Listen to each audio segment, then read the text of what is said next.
hey guys, do you want to talk about a bit of marvelous storytelling? Yeah.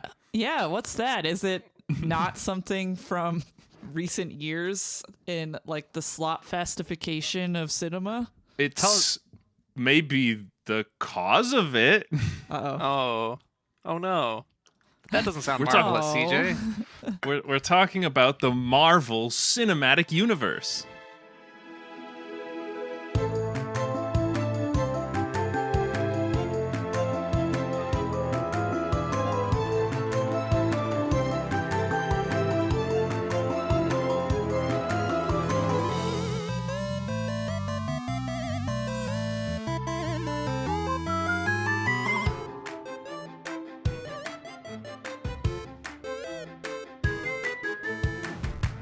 CJ, how are we going to talk about the entire Marvel Cinematic Universe? Wow, that's such a great question, Colin. So we're doing this because also welcome to the Lore You Know, a podcast where some friends talk about the fantastic and often convoluted lore of the media you grew up with and love. And here to talk about the mostly correct facts today are me, CJ. Me, Liz. And me, Colin. And you're Colin. Colin, you're back. I'm You've back. been here before. I know a little Yeah. bit more about Marvel than Doom. That's good. That's an call you- understatement, actually. We- I'm what Yeah. you call a bit of a normie. I've think watched so? every single movie in the That's Marvel actually Cinematic what- Universe. That's actually I way thought you were more. saying in general. That's I've watched that's way more every dedication. movie, and I was like, Colin, that's not a normie thing. I have watched a third of the Disney Plus series. That puts you in probably the 95th percentile, I would Yep. say. And in 2015, when the Avengers came out, Uh-huh. I went to the theaters at 10:30 a.m. for an all-day marathon, starting with Iron Man to Hulk Oh, to Iron Man yeah. to ending at 3 a.m. with the Avengers. So I'm a little prepared for today. That is a sweaty day. Just a really Colin, I see smelly. you a little differently after learning this info about you. But the theater did not smell great, and I've dropped off in recent years. I also think it's fascinating. You prefaced that with proudly stating you were a normie, and Yeah, then that's- saying you went to that's the like a most full day long Marvel unbelievably try movie. hard. Okay, Stuff I've ever Normie heard. Plus maybe. Normie Plus. All right. Like Disney Plus. Well, and you've been playing all the video games. You play All the every video Marvel games. video game. Everyone. So we're doing this episode because Colin and I have been playing Marvel Rivals lately. Me too sometimes, but Lizzie not really. sometimes, but not as much. It makes me because, angry. Yeah, she gets too competitive, and I she know. I says just think bad people things to should have fun children. and be nice when you play video games. That is such a big Pretty high ask. expectations. And also because, as we all know, the big trailer for the new big Marvel movie just came out. Everybody's talking about it. Everyone's got Marvel fever. I'm opening every episode by saying everyone's got fever. some sort of fever. Okay. You should keep up the Marvel fever, even if it's unrelated. So everyone's got Marvel fever, but I bet much like you, Colin, probably like you, Lizzie, that you probably knew what was going on pretty well back in the good old days with Tony and Steve and Thor. That's just his regular name. That's not really a superhero name. Mm-hmm. And Bruce, all of our good buddies. But as many people dropped off after Infinity War. I wonder why. I wonder if that was like a big overarching story that kind of had a nice conclusion to everything. I dropped off before that. Lizzie hasn't That's even sad. seen. That's She hasn't I've not even Infinity seen War. Endgame. Yeah, she didn't see I don't Endgame. you actually should- know what happens. Once in a while, I'm like, wait, so-and-so's dead? There's like 2 people who are actually dead. Right, and like I'm also like I'm sure they're not And actually it doesn't dead, matter, and right? it As doesn't we're about to matter. talk about it, it truly doesn't matter because they multiverse. almost never are. God, I hate the multiverse. I'm sure I'll say it more, but oof, makes me angry. So, we are going to catch you guys up, all of you, on what is going on in the good old MCU and get you ready for that sweet doomsday. I'm going to try and not bring in too much of the actual comic book stuff, but I am also going to do it sometimes. Because I think Because who gives a shit about those? who gives a shit? But also, I think our goal today is we're going to try and suss out what this new movie's going to be. We're going to try and do a little prediction stuff. So that way, in December when the movie comes out and we're totally right about everything, everyone will be like, oh my God, these guys, they're so prophetic. And then if we're wrong, then the movie will probably be very bad. And so then everyone will be like, oh, this should have done it like these guys. Why didn't they hire those guys to write for them? And so we're setting ourselves up. I'm sort of looking into all 12 million futures, and I'm going to figure out the one that works best for the podcast. So that's a little reference, honey. You don't get that because you didn't see that movie, but Nope. we'll teach you about it quick. Great. So, Colin, I've invited you back here because I need you for all of the sort of really like dude-centric episodes. Oh, I know the dudes. The ones for the boys, We've got Doom, we've got Marvel. And so we can collectively mansplain it to my wife, who will probably come in and out a little bit attention-wise, but I think the goal is you should be able to share this with any of your wives out there or husbands or anyone. We should just call this podcast Mansplainer. Dang, how did she find my original idea for the name of the podcast? I thought I hid it. I thought I buried it. And then we just rename it Womansplainer, and any episode where a woman is hosting. Not many. We already do that. We call them the Galentine's Day episodes. That's Not true. many. We give you one a year. What do you want? That's pretty good. That's a good ratio. We've only had a few all-boy episodes. Anyway, shall we get into it? Shall we catch up with our favorite character? I've got a list of characters from the new movie. Mm-hmm. And we're just going to go down it and talk about what they've been up to. How many characters is that, CJ? There's at least 8 characters that are going to be in this new Marvel movie. CJ, do you promise that I'll be able to go watch Doomsday without having seen Endgame after this? I mean, I think you can. Okay. I mentioned this before, but I was playing a little game for a while where I would watch a Marvel movie that people were like, you gotta watch this one.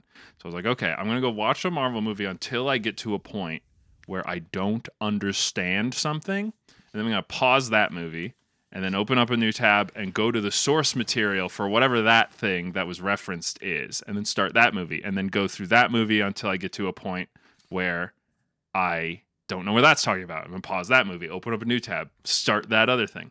So I got like 3 movies deep, and then I started watching some sort of Captain America with the Winter Soldier show, and I thought it was just a movie, and then it turned out to be like it's a whole series. Oh boy, it was bad. Well, this sounds like torture to me. What you're describing, you just do willingly to yourself. Then I learned about the miniverse or whatever the fuck it's called. I thought you were gonna say the Minionverse. Wait. No, Colin. I'm talking about you're thinking about many universes. I'm thinking about small universes. Okay. Don't worry, we'll talk about that. Like SMOL, Colin. Colin, Okay. small. Okay. All right. Thanks for the spelling lesson. Yep. Okay, so looking at this wiki, this is also a little bit of a more of experimental format for everyone else watching. If you're used to our usual stuff, we're gonna play a little Calvin ball on this one, which is a fantasy sport that I forgot to mention when we did our fantasy sports episode. So this is another. No, honey, never point out mistakes. Well, this is an addendum. This is okay, fine. It's another mini lore. Calvin ball is something that Calvin and Hobbes plays, and it's when you just make up the rules as you go, and that's what we're doing today. Are you all ready for a marvelous adventure? I know I already used that pun, but I might use it one more time. Keep them coming. Okay. Honey, surely you know this one. Okay. I'm talking about Steve Rogers. Steve. Steve. Yeah, he's Captain America. Well, Nice. so first He's off, no, one honey, of the he's Chris's. not Oh. Captain America anymore. Right. Oh, He's right. because Captain America is now Sam Wilson, who we'll talk about later. Right. But as we all know, Steve Rogers, who is a little scrawny kid from Brooklyn, got injected with a super serum that some scientist guy, I didn't look up his name, I'm not looking up all the names. Some German guy was like, I want to make a super soldier, but I don't want to be a Nazi. So no, little German boy, don't make the super soldier. I'm going to do it, but he needs to be pure of heart. Because specifically, the super soldier serum kind of makes you more of whatever you are. So if you're and super soldier serum, yippee! He's from Brooklyn. We're kid's not German. We're referencing this. There's this clip of this little German boy, and he's got a big glass of cola, and he's playing Fortnite, and he's like videotaping himself because he's having the best night of his life, and he goes, Fortnite und cola, yippee! And he's having like the best fucking day of his life. Thanks for explaining the meme. We think about that every time. I did say it was I mansplained. appreciated it. Yeah. Thank you, CJ. Podcast. You're welcome. If it's explaining it to Colin, that's not mansplaining. That's just regular That's just explaining. man to man. Yeah. Okay. But Steve Rogers gets injected in the 40s with super soldier serum to turn him into a super soldier. They lose the recipe because the science guy got exploded. I lost the fucking recipe to my super soldier serum. And so he is the only super soldier for like a really long time. There's going to be more. We'll get to that. But he fights the Red Skull, who is using Is this like art. a Nazi. He is a Nazi. Yeah. Well, he's like one. He's not. Okay, He's well. worse.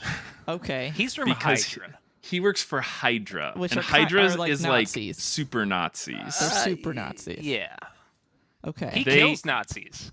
He kills Nazis, but not because he disagrees with them philosophically, but just because they're interrupting his work. That's I true. see. Also, later, Red Skull is tasked by the Soul Stone to be its guardian. I don't know why that is. It's I his, think I just it's his couldn't tell you. penance. cool or something? cameo here. Yeah, I guess it is Not the guy. played by Elrond. Yeah, it is the guy who plays Elrond.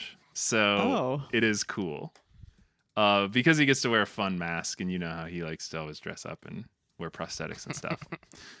Captain America fights against the Red Skull, against Hydra, to retrieve the Tesseract, which is an artifact of great power. As we will learn later, the reason the Tesseract is so powerful is because it contains an Infinity Stone, namely the Infinity Stone of Time. Of the Infinity War? Of the titular The Infinity very War. same. Okay. You've gotten it. And you might be thinking to yourself, dang, an infinite number of stones. They're gonna be collecting these things all the dang time. Don't worry, honey. There's only 6 of them. Oh, okay, few. And So- just Although technically there are an infinite number of them because of that's multiverse. true. If But you've seen Loki, which Disney Plus again, series, I actually have seen some of that. again, we're making this so that you don't have to do all those things. But Right. yeah, we're gonna try and explain where these things are coming from. and we're not going to go over the entire MCU. We're going to go over what you need to know Oh, okay. for For Doomsday. Doomsday. Which is a Doomsday. fucking lot. And the only reason I'm going through all the Steve Rogers Yeah. stuff is because after He's the first Avenger or whatever. he's the first Avenger, they did this whole series where he's not Captain America anymore because at the end of the Infinity War, which is the name of the whole Thanos thing, and you know he gets all the Infinity Stones, he does the big snap, then they undo the snap. Surprise, Lizzie hasn't seen that What? movie. Yeah, sorry. No, I've been spoiled for that already. It's okay. Obviously, I mean, Yeah. half of everyone comes back. Spider-Man got Thanos snapped away. Right. I don't feel so Mr. good. Stark, I don't feel so good. Exactly. We're going to be, all the memes are sort of our cultural touchstone for this Yeah. one. Yep. In order to defeat Thanos in Infinity War, this will just be a recap for like 90% of people who have seen Infinity War. But in order to defeat Thanos, the rest of the Avengers, the ones who are left, eventually find Thanos and they're like, undo it, you son of a bitch, I'll kill you, you fucking bastard. They swear in this one. And Whoa. it's yeah. crazy. Yeah, Thor says shit. But But they only dropped one F-bomb, so it's still PG-13. So it was PG-13 is fine. But Thanos says, "I use the stones to destroy the stones."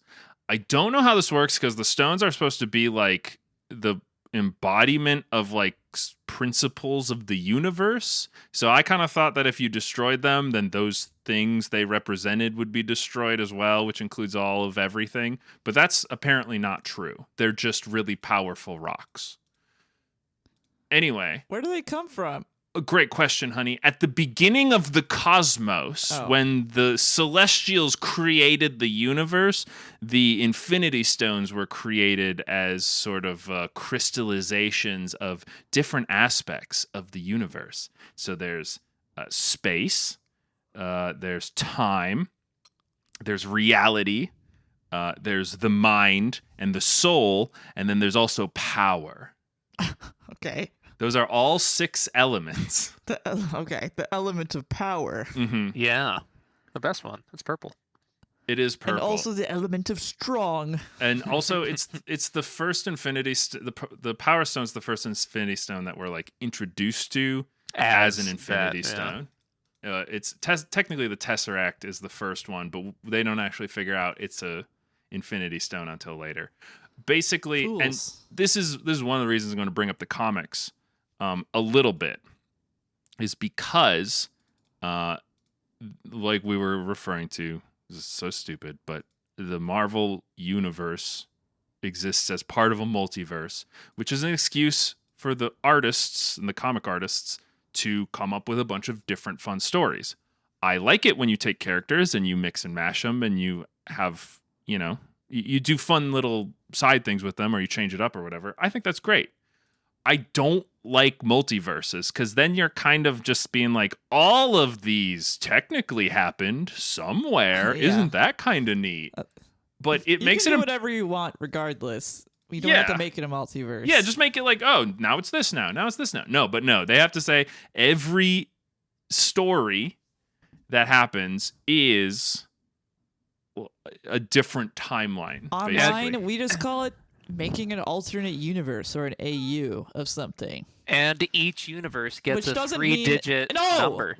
No! Shut up! Shut up! There's more than 3 digits, Colin. There's an infinite number. Yeah, I was like, there's got to be more than that. So, just to cover our bases, the main comic book timeline is called Earth 616. Right? Yes. Yeah. See, Colin's not just a pretty face. He actually knows. Oh my god. This is the inspiration for a lot of the stories in the Marvel Cinematic Universe, but it is not the Marvel Cinematic Universe. The Marvel Cinematic Universe exists on Only a the timeline movies. called Earth 199999. Created. Okay. Yeah, I don't know what the significance of that is.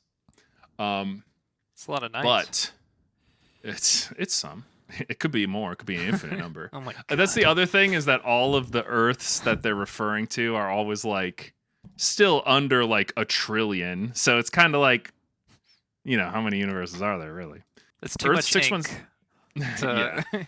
They'll waste it when printing comic books with a trillion Well, numbers in it. well, and this is why I hate multiverse, because if there's a multiverse, okay, that means that any change is going to create a new universe. So that's like the uncertainty of the position of a particle is going to create a new universe. But that change would be so small that you wouldn't notice a difference. So there would just be an infinite number of every character, but there's only ever one like specific kind of character. So whatever. It's fantasy.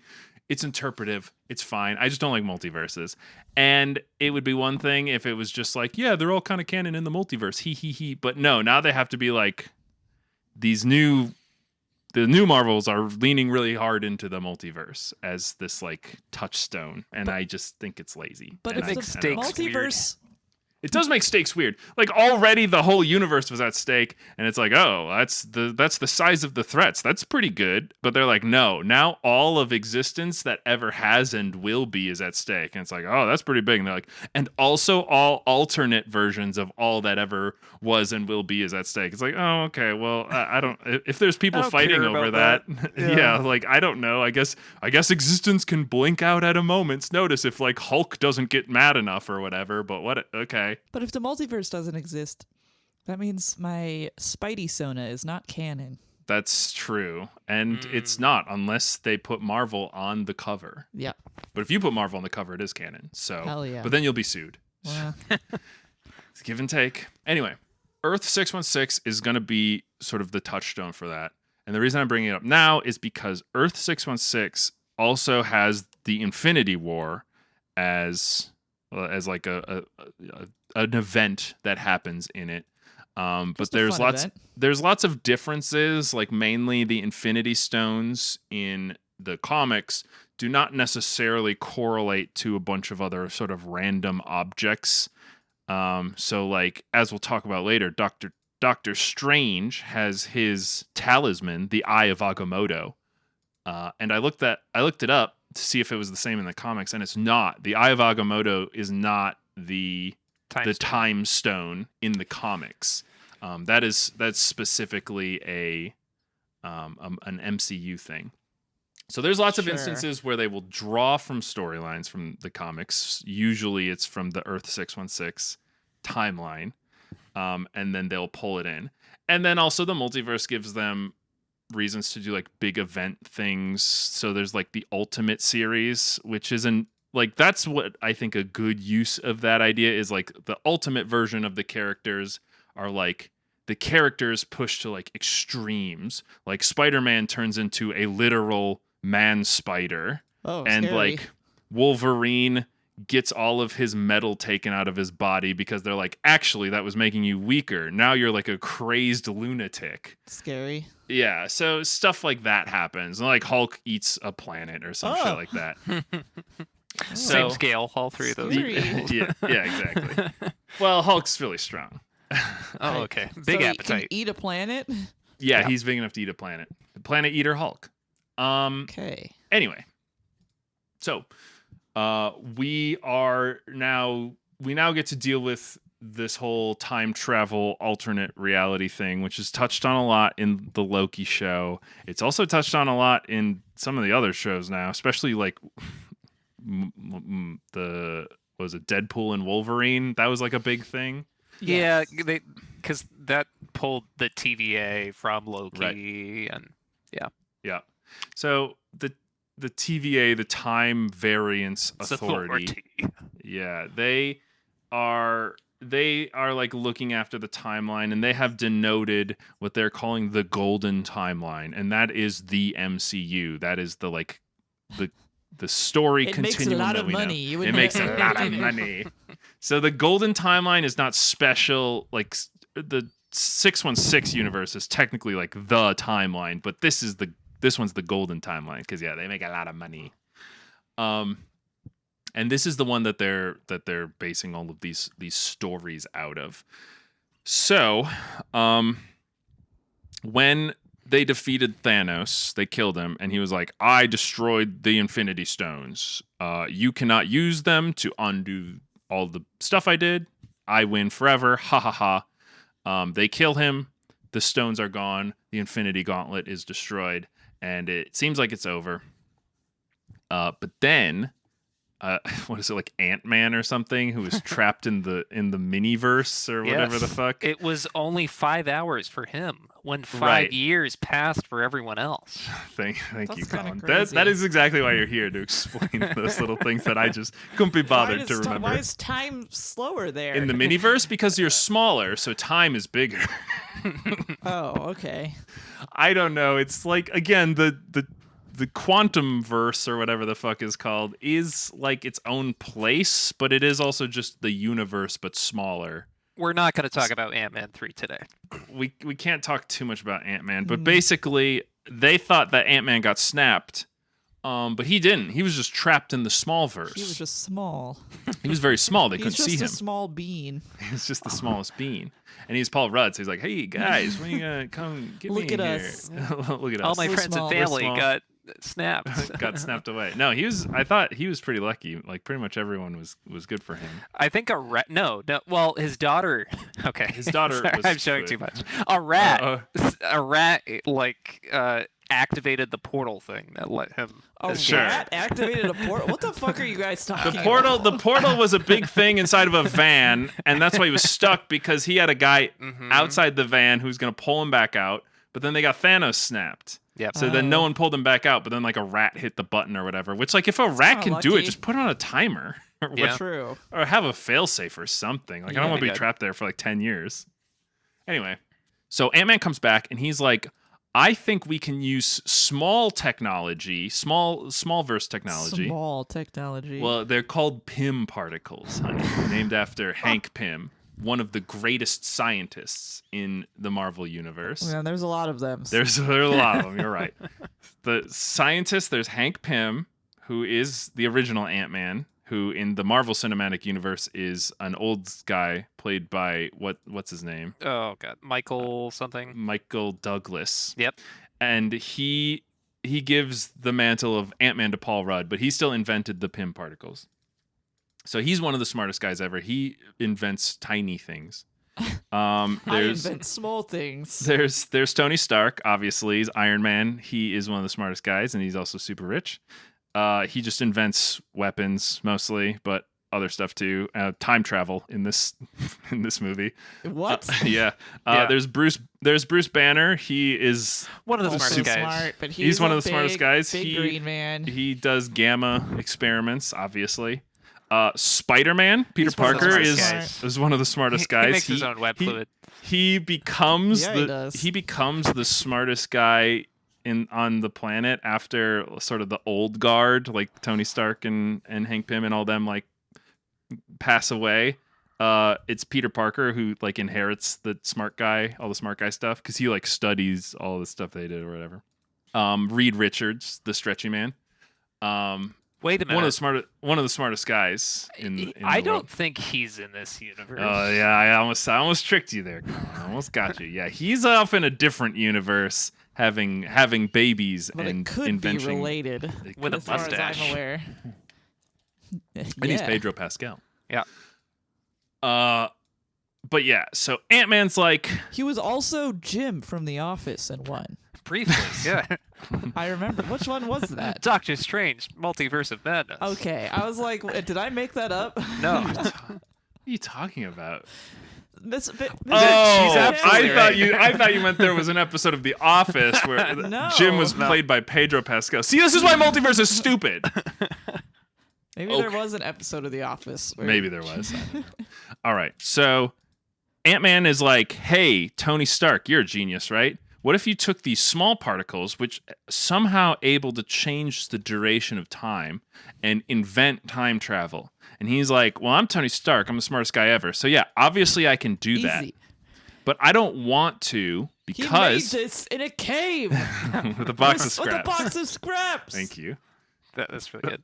Iconic. I've seen that movie. I've seen it many times. And he's like, I won't do it. I got a baby girl. That's right. He and Pepper Potts have a baby girl, and They have a he says, Kid? yeah, they have a Yeah. kid. Okay. They're gonna be the next Iron something probably, but Iron Baby. Well, there's yeah, another something. Iron lady. girl, Iron but- I thought you were saying there already babies. is an Iron Baby. Dude. Yeah, I'm sure there's a baby Avengers. There's Yeah. a baby verse for sure. Yeah. Oh, definitely there is. Oh my god. It's like Baby Looney Tunes, Baby Avengers. Yeah, it's Baby Yeah. Blade. Nice. Or like Baby Mario. Right. Okay. So Tony's like, I don't want to invent time travel because if we go back in time, we're going to undo all the stuff that happened, which includes my daughter being born. And they're like, no, Tony, we'll go back in time. We'll get the Infinity Stones. We'll bring them to now. We'll use the Infinity Stones to undo the people who were snapped. This is sort of a Dragon Ball Z thing where you wish for all the people who were killed by Frieza back to life. Something else I haven't seen. Right. I'm using cultural touchstones you also don't know. Great. Thank you. Cultural untouched Can you explain stones. this like it's Naruto? They are. This is so funny because there actually is a direct way to explain this like it's Naruto. They have kind of like their own end game in a way. If you say so, you have to save it for And the people Naruto come back episode. from the dead and all that too. Okay. Eventually, they convince him. They're like, okay, we're just going to undo the people who are snapped in this timeline. That will let me keep my daughter, and we'll save everybody who got snapped. And Tony's feeling really bad because Spider-Man was like his surrogate son or whatever, and he's also his little boy. And he got snapped away. So he's like, all right, I'll do it. And also, Bruce Banner is the Hulk all the time now. Oh, yeah. Right. I remember this from Smart Hulk. one of the Thor movies. Smart Hulk. So he's helping as well because he's also a smart guy. Long story short, they figure out that like most of the Infinity Stones are in New York at the same time, like in 2015, when the Avengers movie came out.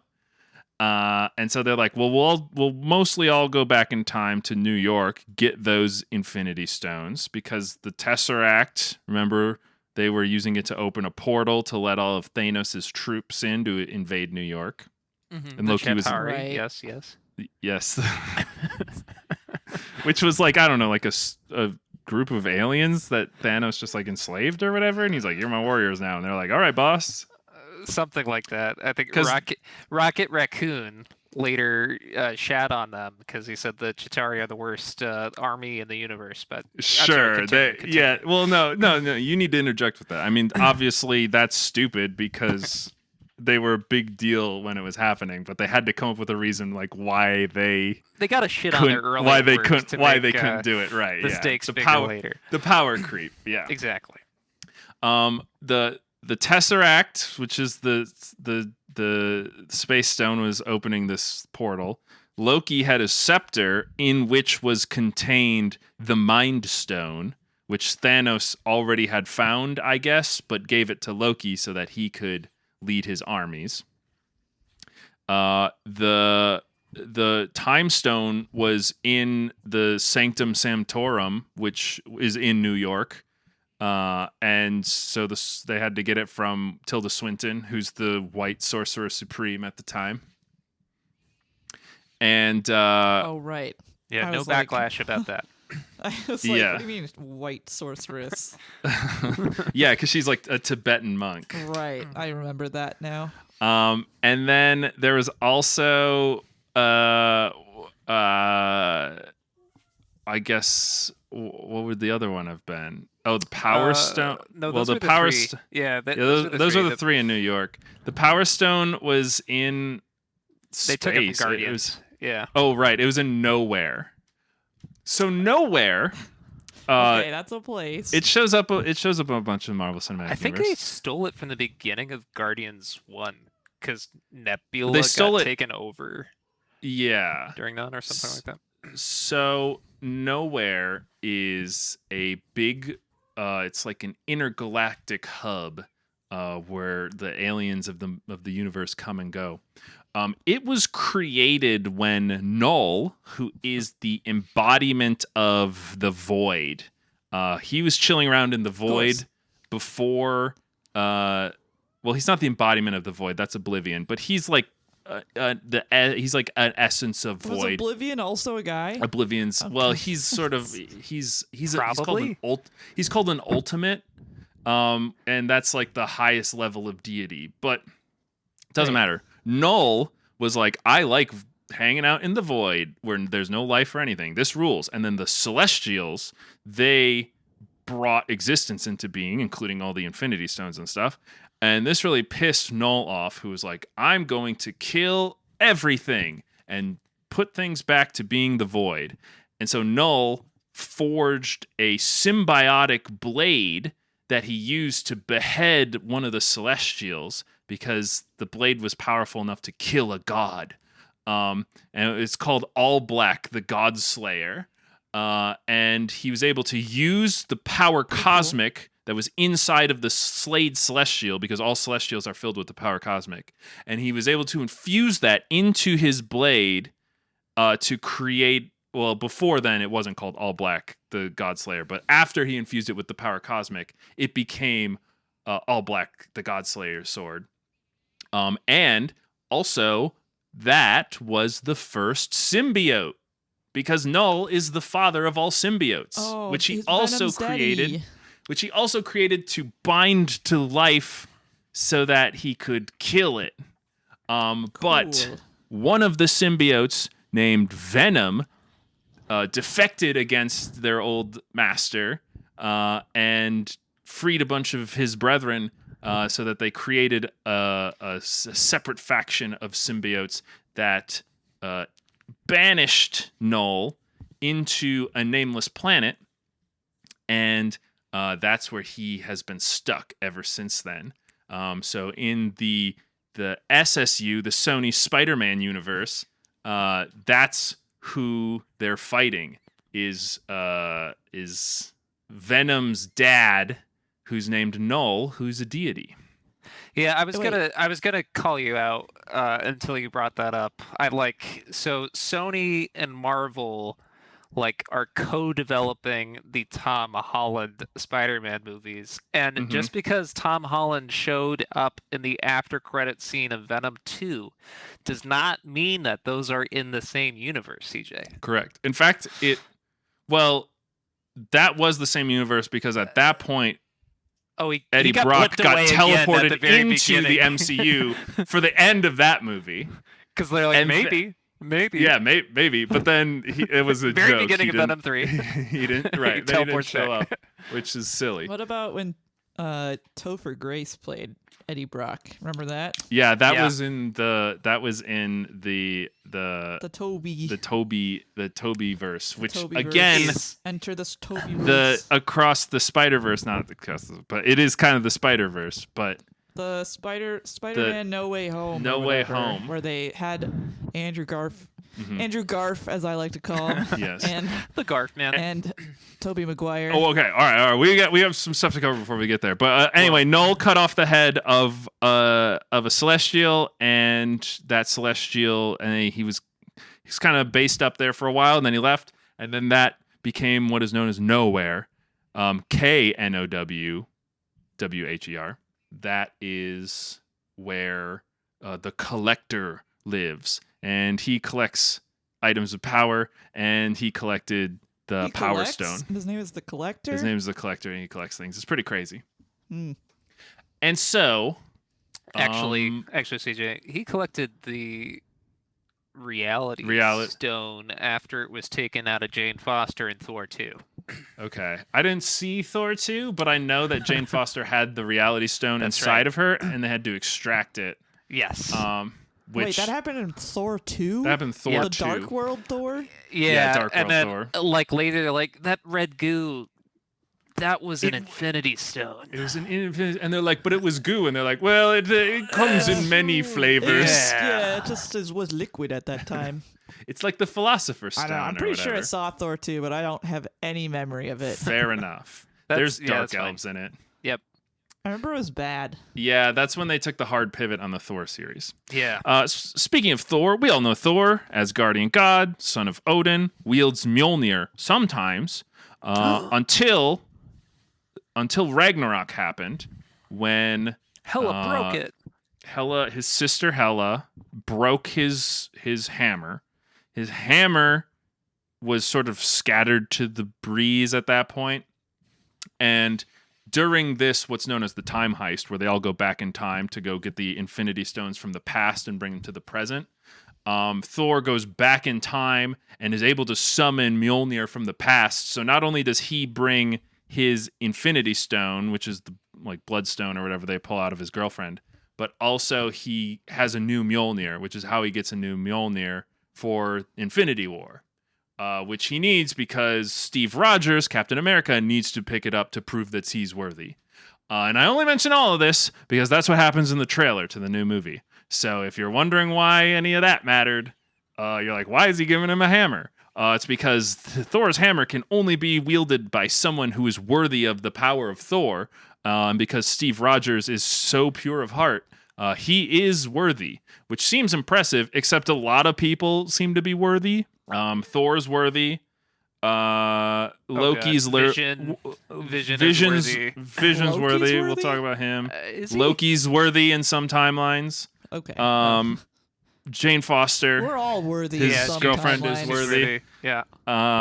Captain America, obviously. They hinted at that in Avengers 2: Age of Ultron when he That's moved right. it slightly. When he moved it slightly. And if you can move it slightly, you could potentially just move it. Beta Ray Bill, who's another character in the comics, he's the worthy. hell? He's an I have alien. no idea. Yeah, No he's idea. an alien who is worthy. Okay. So it happens from Probably time like- to time. 10% of the universe is worthy. So we've got Thor in the mix too. The hammer eventually recoalesces into Mjolnir because at one point in a flashback, it's shown that Thor, who loves talking to his hammer because he loves his hammer, is like, "You must protect my girlfriend Jane Foster." And the hammer was like, "Okay, I guess that means that your girlfriend is worthy of the powers of Thor." And so when she was dying of cancer, she's dying of cancer, by the way. I don't know if that has anything to do with like a Infinity Stone being inside of I was her. gonna say she did have it. Probably. Red goo inside. Probably Yeah. that wasn't helping. That's carcinogenic for sure. Yeah. But the hammer went to her in a bunch of pieces and became, I don't know, I'm sure there's a word for it, like shatter Mjolnir or something like that. But it just kind of holds itself together, but it can shatter into a million pieces and come back together whenever it wants. So Mjolnir is actually still around, but it's in this weird shattered state. But also, Jane when she uses it, it just makes her cancer worse, which that also kind of tracks. I don't know what's in that hammer. Yeah. It like killed the chemotherapy. I don't know. It was weird. Yeah, Thor 3 was the was- best of the Thor movies. Yeah, that was Ragnarok, which is when the hammer was shattered. But then Yep. Jane Foster comes back in Love and Thunder.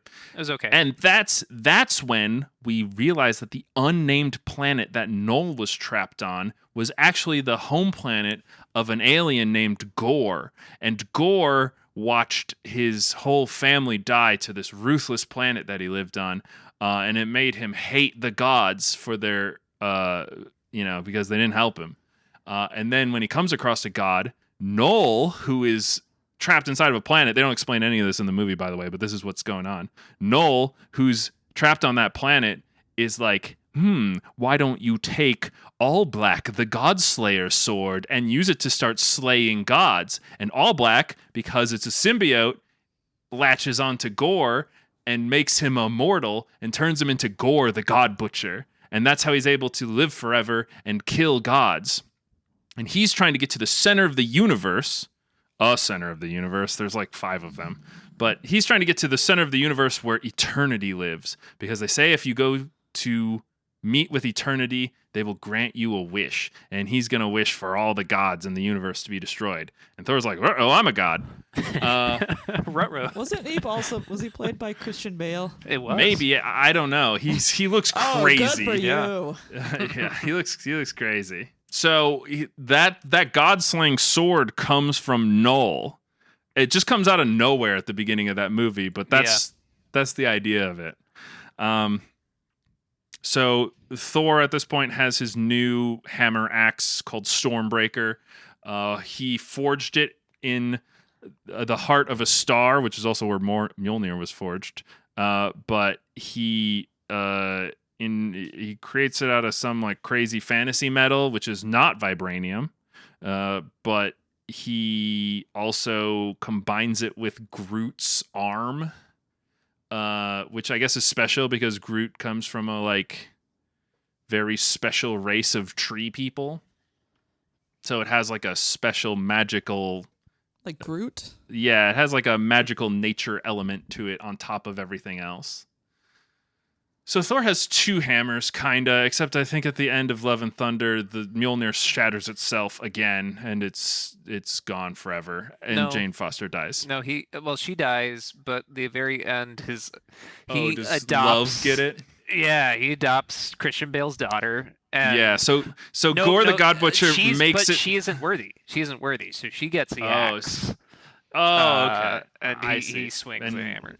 that makes sense. It's got a kissy face on it too, because the daughter drew it. Oh, Oh. right. So yeah, Gore the God Butcher eventually gets to eternity. And then at that point, though, he has a change of heart and he's like, I don't want to kill all life in the universe like Noel wanted me to.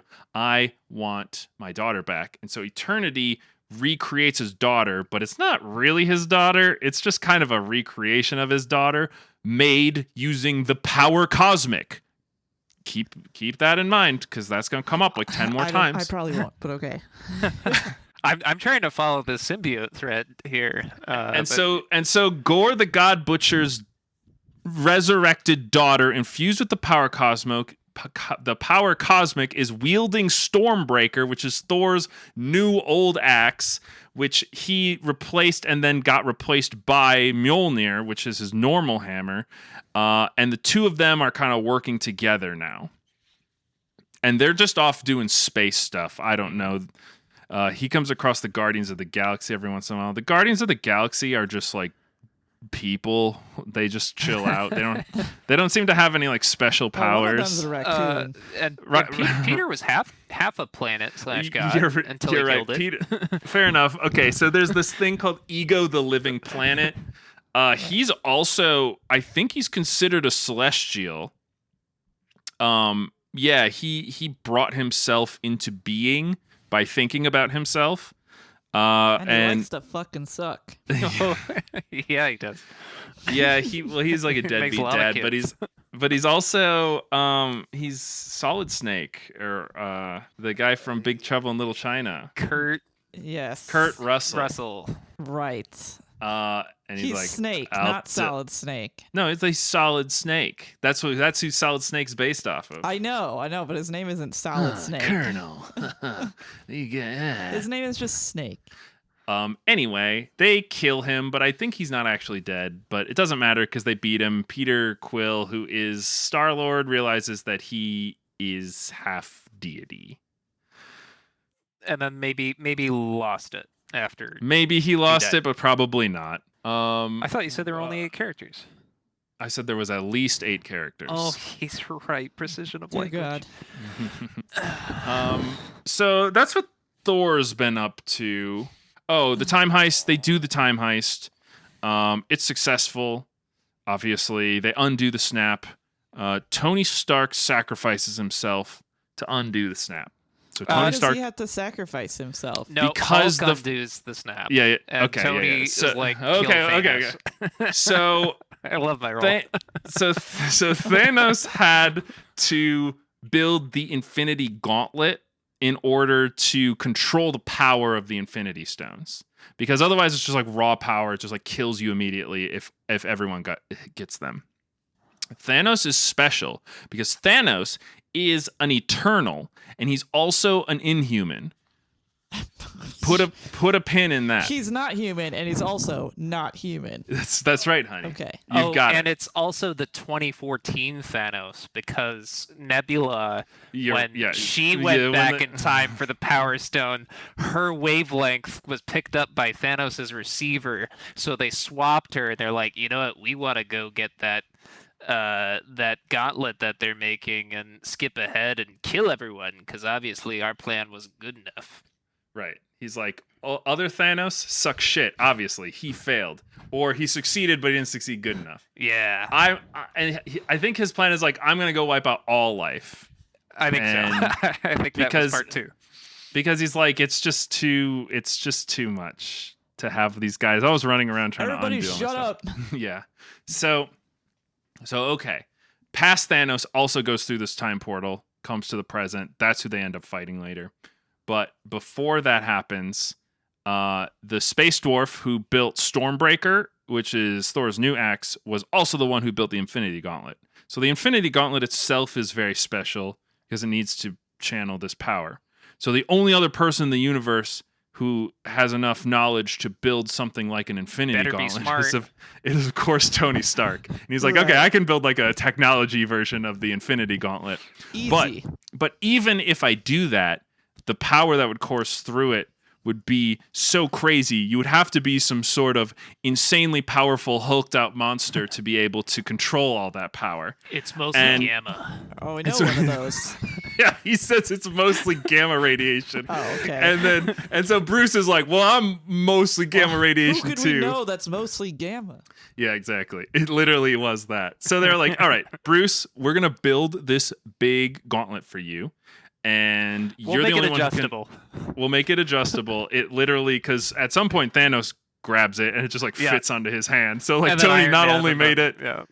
he not only made it to power all this insane power, but he's like, well, it should be adjustable just in case. Okay. Hulk does get bigger if he gets angrier. So maybe that, I don't know. Maybe that was the thought. Yeah. Anyway, so Bruce is eventually able to undo the snap, but then Thanos from the past comes back and he's like, I'm going to do it again, you bastard. But at this point, all the heroes that got snapped away initially have returned. And at one point, Doctor Strange was like, I've predicted all these possible futures, and this is definitely the one that we're going to do. So presumably the instant that Stephen Strange got snapped back to reality, there goes gravity, he opens all of these portals around the world, resummoning all of the heroes from everywhere, and they all have this one final epic battle where they fight Thanos, and they play this like keep away game with the new Infinity Gauntlet, the one that Tony made. And then Tony Stark is, there's this whole subplot with him and Captain America where he's always like, you'll never sacrifice yourself. And he's like, Right, yeah, they I'll had a just... civil war. Yeah. They did. They did. They had a whole civil war about it. Yeah. And Bucky was there. hmm And Black Panther. the Winter Soldier, I should say. But they were like, all right, he's like, I'm gonna punch you, Thanos, and he's like, you're so pathetic, Tony Stark. You can't punch me at all because you're so small and weak, and all you are is a suit of armor. And now I'm gonna snap you and everyone that you love into oblivion. And he snaps his fingers, but it doesn't work because when Tony was punching him or whatever, he wasn't actually trying to hurt him because he knew that he couldn't. It was the fact that since he built the gauntlet and he built his suit, and they're all sort of nano-machined together or whatever, he had his suit transport the Infinity Stones from the gauntlet into his hand, which it's not a special gauntlet, so I don't know how that works, but I guess it's Iron Man's suit, so it's good enough. So it can do anything. So it can do anything. And he does a Thanos snap, but he gets rid of Thanos and all of his minions, and they just all disappear, but the absolute power that it took running through him kills him. And so Mr. Tony Stark I don't feel dies. so good. So long, Yeah. RDJ. We'll never He's see like- you again. It's like, Spider-Man, I don't feel so good. And he did it in a cave with with the box of scraps. And then and one more time, that will be funny. All right. And then, so he's the only one who dies, asterisk, when you get the Soul Stone. Remember I said that Red Skull is there, and he's like, you have to kill someone you love if you want this. Uh-huh. Um, Wow, that's just how you get Mangekyo Sharingan in Naruto yeah, as well. it's exactly the same. So he is like, Red Skull's there. The first time Thanos sacrifices Gamora, his daughter, who Star-Lord is his girlfriend.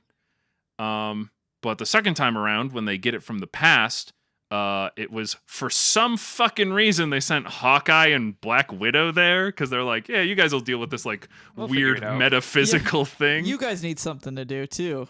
And so Black Widow sacrifices herself. Plus the two of them like love each other like brother and sister style. It's only platonic style. Exactly. Even though And Black let Widow us on at only first. likes Captain America platonic style. Yeah. They just make out everyone's a just- little. and Black Widow, but Black Widow likes Bruce The Banner. Hulk. Banner. Yeah, not, right. yeah. not platonic style. Not platonic style. They Okay. do it for sure. Whoa. You don't see it. You don't Oh, see it. Well, okay. that's in a comic probably. They had to sacrifice Black Widow in the past to get the Soul Stone to bring it to the future, and so she's dead for real because she's dead in the past, I guess. And I guess Tony wasn't thinking about that when he Thanos Cool. snapped. Whoops. Yeah, So you guys figure it out. So Tony Stark is the only one who dies, and Black Widow dies. Okay. And Black Panther dies, but that's because he died in real life, and I don't remember the reasoning why he's dead in universe. Yeah, I never saw Black Panther 2, if they explain it in that. Because he got I think Thanos he snapped. might have. Well, he came back. Yeah, in he came back because he was in the last fight. I think. Oh God, I don't remember. I think they might have done something. They might have said he got cancer as well. Slip and fall. Yeah. Man, that would suck to die of cancer as a superhero in this universe and not like, in against Thanos or something. Mm-hmm. Right? To make it through all that and then to, choke on a chicken bone or whatever. Wait, okay. I have a question. Yes. And I have an answer. Vision. Yes. He had one of the Infinity he's dead. Stones. Correct. Yeah. Okay. Yeah, you're right. He is dead. Okay, let's explain. He died. No, and let's WandaVision happened. Right. Yep. You're so right, honey. Let's explain Vision and Wanda Kermanoff or whatever her last name is. Maximoff. Kermit the Wanda. Kermit the Wizard. All right. So, in Avengers 2, Tony Stark decides that he could take the power that's inside of Loki's scepter, which they got from the first Avengers, and there's some weird power in there. They don't know what it is. It's the Mind Stone, as we know now. But they want to take Loki's scepter, and he wants to create a new AI that is like the ultimate protector. Because Tony has this idea that he wants to put a suit of armor around the whole world. Like his whole like. They do go into this in the comics a little more, and I guess they do it a little bit in the movies, but his whole thing is he's like, all I need to do is just put some metal between danger and the things in danger, and everything will be fine. And so he's like, I'm going to create this new super AI using the power inside of this scepter, and it is going to protect everybody. When he is doing this, normal billionaire thought. Well, yeah, exactly, and he didn't ask. A little fascist, just putting his little robots everywhere. Well, then the robot he made is like, I'll kill everyone. Well, so yeah, he ends up creating an entity known as Ultron, and Ultron converses with Jarvis a little bit, and then Ultron kills Jarvis, which is Jarvis. Yeah, which is weird because they're computer programs. But my favorite scene in the whole movie comes up where Bruce like opens the visualization or whatever program for Jarvis, and he's like, "Oh no, this was done with malice and anger." It's like, all right, man, whatever you say. They moved this file to the trash can on the laptop with like. As we learned, mouse movement. As we learned, Jarvis didn't actually die. He just scattered himself over the internet as a failsafe protocol. But that's also my plan. What Tony eventually realized is that he created a new sentient AI using the Mind Stone. And Ultron, who was like, okay, I am basically in an Iron Man body. That's pretty cool, but I want to have like a perfect body. So he's trying to create a perfect body for himself. What's the perfect material? It's vibranium, obviously. Wow. Right. So he creates this. Well, he didn't create. They already had this lying around, which is crazy. But I think it's called like the Cradle or something. Oh yeah, the 3D printer for new bodies. It's a 3D printer that can 3D print vibranium. That's crazy. And so he is going to create a new body for himself, but it would be like it's not advanced enough, even with this high tech stuff. He needs the power of the Mind Stone itself in order to complete the body. At that point, the Mind Stone is just like kind of loose and shaking around, and they put it into this body, and that's where it sits for the rest of for a while.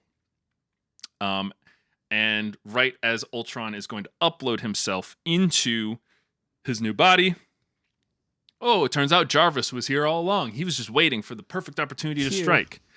Tony puts Jarvis inside of the Mind Stone, inside of the new Ultron body, and this creates Vision. And I think they call him that because this was Tony's vision for what Ultron was supposed to be or something like that. But Vision is a combination of science and a little bit of magic, I guess, with the Mind Stone. Like Thor shocked him to life. Yeah, Thor put a bunch of electricity in him, which I think I like that kind of stuff. I like when all this stuff like randomly combines and it's like, yeah, you need some Thor lightning to get this guy going.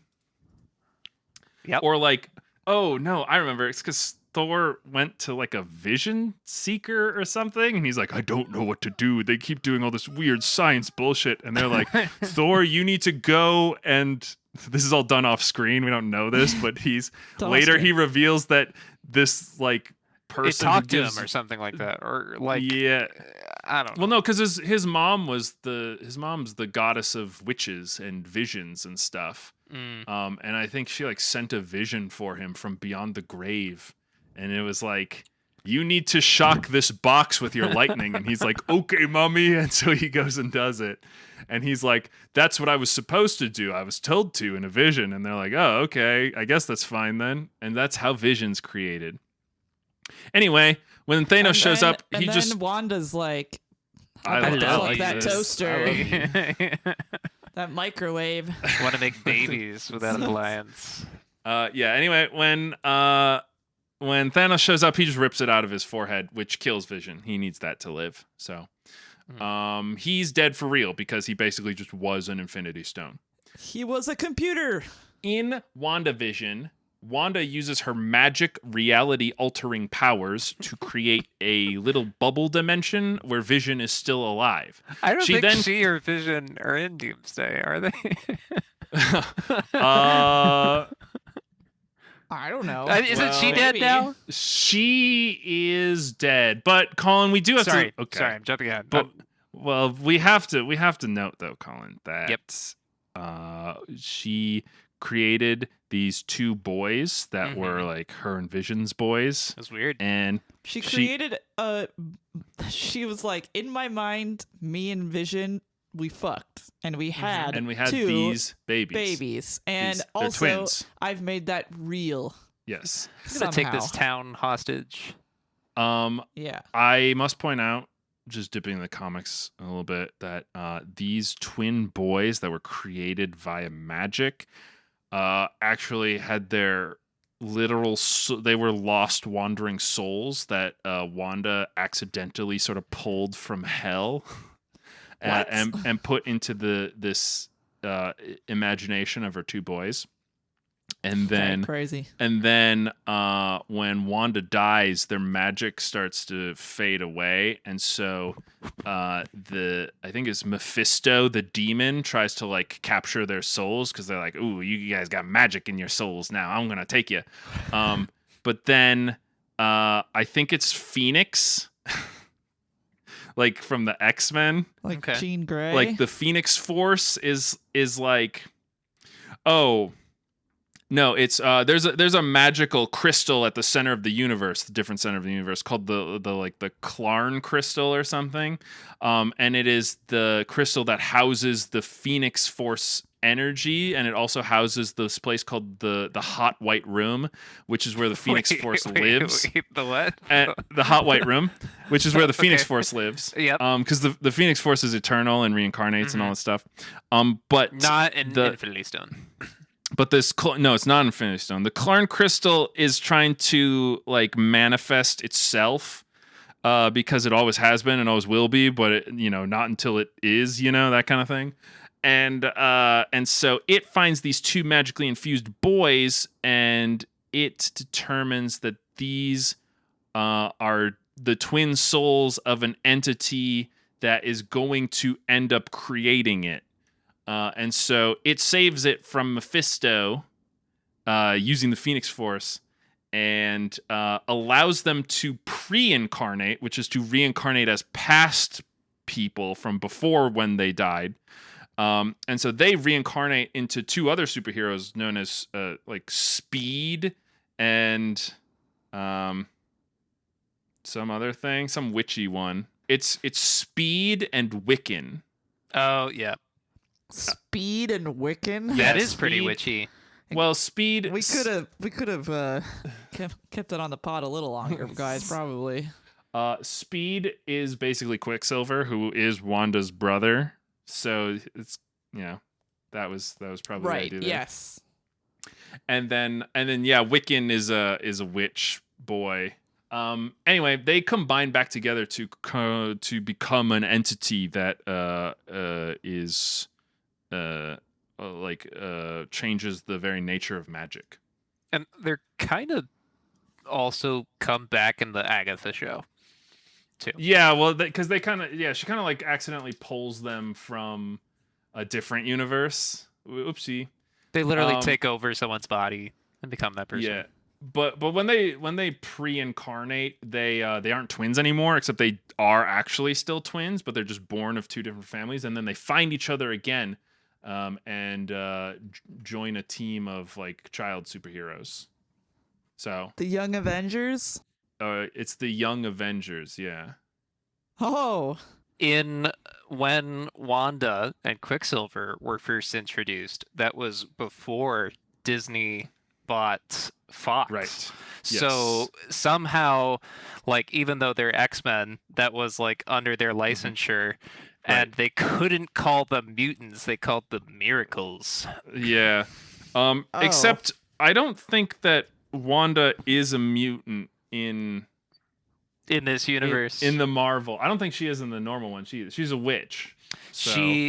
But she's Magneto's daughter. That makes her a freak. She's Magneto's daughter, but he What? he calls all mutants his children. I mean, I guess. I thought Is his literal daughter? I'm All right, hold on. Quick research break. Google. I guess she used to be a Romani, though I bet they didn't call her that in the original one. You're so right. Adopted father.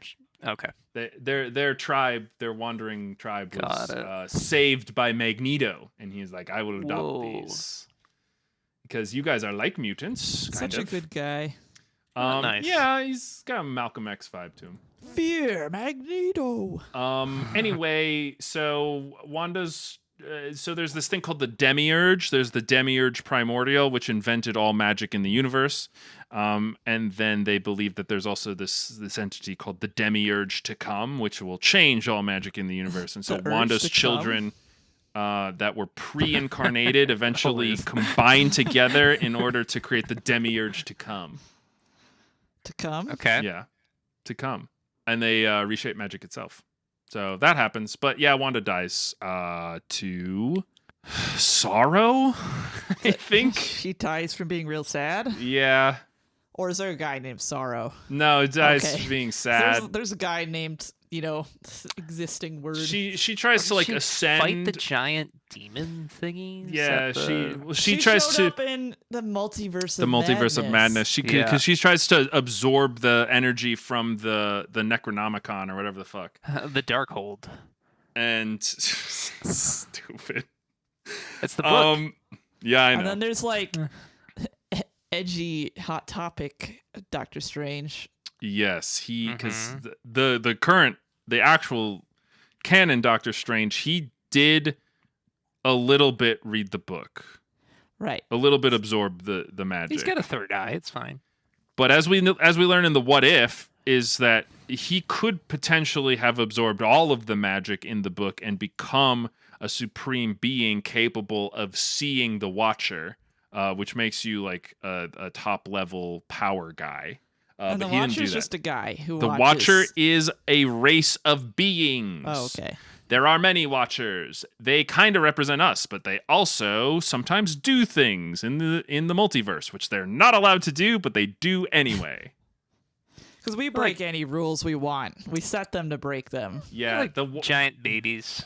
They do have giant baby heads. The Watcher specifically for Earth 616, and presumably there's a Watcher per multiverse, or per verse of the multiverse. Universe. Perverse neighborhood. That's a perverse neighborhood. The neighborhood. Well, I guess it's not perverse because they're perverse Watcher. Yeah, because they can watch multiple universes. They can jump. I was gonna say, I've seen some of What If, and he's just like, what's going on over here? So There's zombies in this one. Whoa. Gotta look so I away. think that covers pretty much all the characters that we've kind of got so far in the MCU. As Colin so tactfully referenced, there is a couple that are being pulled in somehow. We don't know yet, but multiverse travels happen all the time. Like America Vasquez, or I think that's her name. America Vasquez. Yeah, America Vasquez.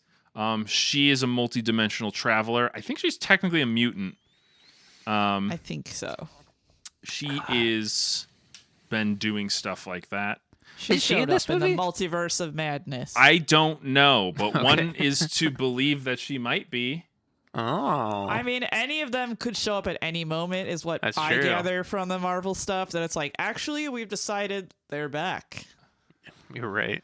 So shit, this is why it's good to know all of this. Oh, America Chavez. Yes, it will America return in Chavez. Doomsday. Doomsday. Oh, okay. That makes sense. Go off, Queen. So we've already been having some kind of crossovers with the universe in Brand New Day. Spider-Man talks with Stephen Strange. We're not going to talk about all Stephen Strange stuff. He's the Sorcerer Supreme. He's the greatest sorcerer that exists, and he uses the Eye of Agamotto, which was created by the first Sorcerer Supreme, Agamotto. And there's also another kind of evil version of him. He's like a primordial dude. He's part of the Primal Avengers, or the I think it's called something. In the What If thing, yeah. Sure. Yeah, that was a thing. They had like an original Hulk that was that didn't have Hulk powers. He was hit with a star brand, which was like a planetary defense system that ancient aliens made to infuse defenders of a planet with energy. Meme. And there was the original Black Panther was there because they're like ancient tribe. So that's kind of cool. And so they had, stuff like that. And like Thor was there. No, it was Odin. Odin was there. Oh, that was cool. Yeah. So that's it's kind of It's like the Daddy Vengers. right. But anyway, Agamotto was just like a dude who created the Eye of Agamotto to like channel his powers, and so now all the Sorcerer Supremes use it because it's such a powerful artifact. Now he uses it to stun people out of their bodies. Well, he mostly uses it to try to do that, and then fails when someone By cancels the it. Eye of Agamotto. So he is capable of traveling the multiverse, as the Multiverse of Madness taught us, and he accidentally crossed all the Spider-Mans over. Oopsies! Now every Spider-Man can be wherever they want. But that's different from Spider-Man Into the Spider-Verse. Yeah. Where there's every Spider-Man ever in the second one. But that's also in the far future. Yeah, so It's like Spider-Man. The Spider-Verse This is has no relation to the Avengers, so we shouldn't even talk about it. No, but the Spider-Verse is a multiverse, but it's specifically a multiverse that's connected via the web, which is a series of linkages that the Spider-Men have with each other for some reason, and Madam Web can view through the web there's a good movie. in order to see all of the different fates of all the Spiders-Men. But also going on in an alternate universe is the Fantastic Four. What are they up to? So they don't even go in the backstory in the movie for the Fantastic Four, but they don't have to because we know what happened. Cosmic rays hit them. They went into space and they got hit by space rays. They were infused with the power cosmic. Whoa. Cool. Is that a recurring theme? The power cosmic? Absolutely. Yeah. Oh my god. Because it's the power cosmic, It's Colin. the power cosmic. It needs no explanation. It is what the guess. Celestials are made out of. Okay. Wow. Speaking of Celestials, Galactus is coming. That's right, Galactus is a Celestial. He has existed ever since the previous 6th cosmos existed, and now that they're into the 7th cosmos, he continues to exist. What's all that mean? So the universe kind of starts and stops every once in a while, and every time it starts again, it adds a new aspect to it. So we're in the 7th one. Or the 8th, depending on how you count. So you're just saying Thanos needed to wait a little bit, 6, and 7. everything saying would have been fine. I'm saying Thanos didn't exist because the the eighth cosmos or the seventh cosmos introduced the idea of infinity and eternity. Presumably, the Infinity Stones wouldn't have existed in the previous iterations of the cosmos. Remember Eternity? The guy that Gore the God Butcher made a wish on? He is the latest incarnation of the universe, along with his sister Infinity. Ugh. Anyway. I hate when people are people and things at the same time. Well, then you'll hate the Ultimates. No. So the Fantastic Four have their baby, Franklin Richards, and for some reason, this baby is brimming with the power cosmic. Because they got two people who had the power cosmic, and they, I guess they did. he is incredible. He's incredibly powerful, though. He is like He's like He's a baby.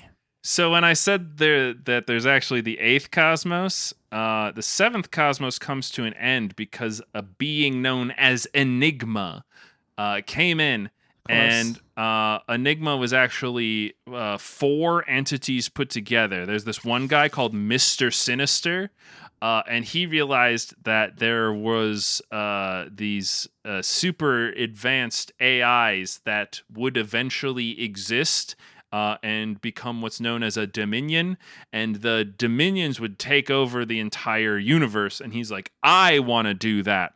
I'm going to split my consciousness into four separate beings, and I'm going to try and achieve dominionship with each of those four separate beings, and then combine back together to create a super powerful Dominion version of myself that is a god named Enigma.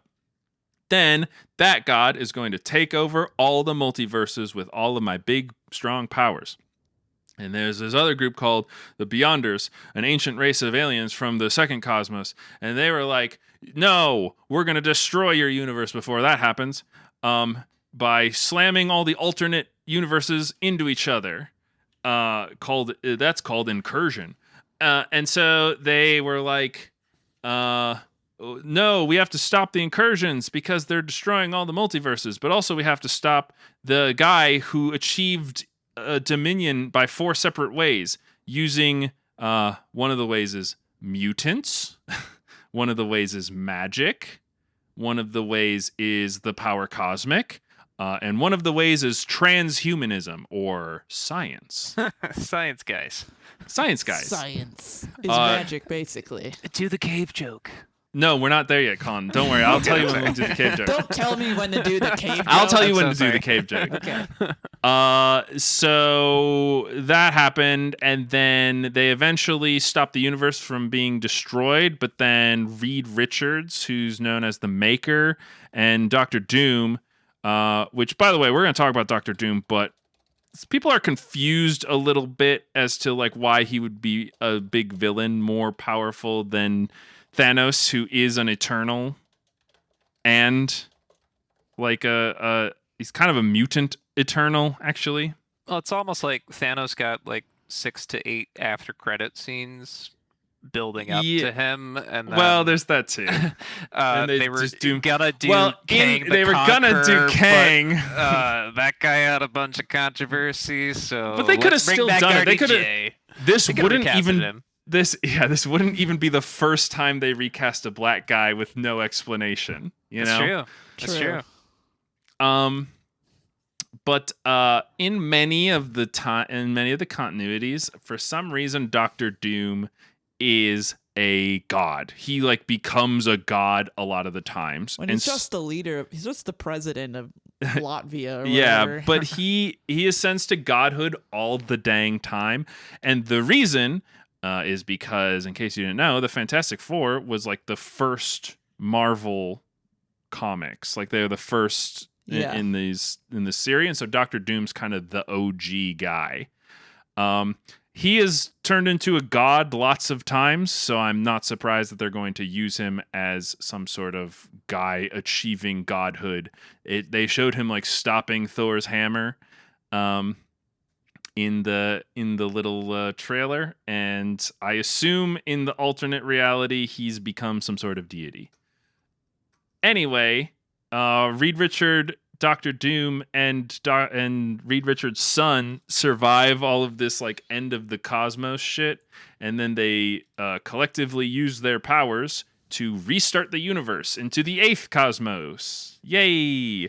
But it's not really restarting the universe because all the characters, they kind of put everybody back, and so they call it a continuation, which is a lazy way to not have to redo all your characters. Anyway, they were dealing with the Silver Surfer, who is pretty cool, but we don't really have to talk about them. Sometimes a lady. Sometimes a lady. They are infused with the power cosmic that was given to them by Galactus. That's their deal.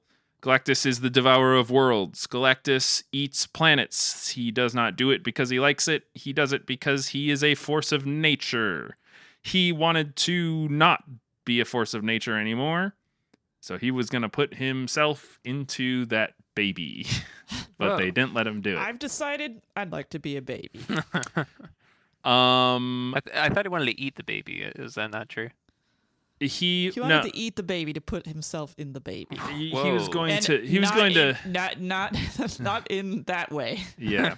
Yep. Okay, who else we got? Shang-Chi. He has 10 magic rings. They kind of referenced from the movie Shang-Chi and the 10 rings. Yeah. Oh my god. Yeah. So there was the Eternals movie. That's the one that introduced the concept of the Celestials. The Celestials being the ancient beings that started the universe.